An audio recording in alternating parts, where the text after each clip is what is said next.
Huge news, guys. Anthropic is finally bringing localized pricing for Claude subscriptions straight to India. If you're in India, you've probably been waiting for this exact update for ages.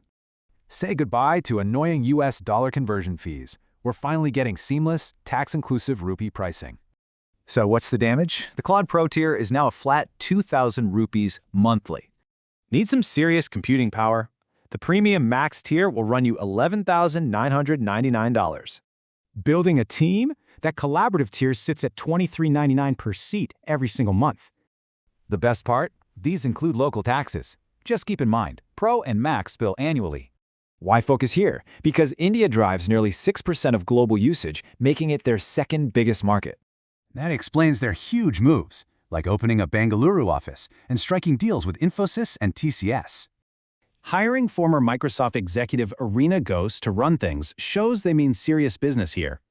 But hold on, there's one massive complication holding this whole localized strategy back right now.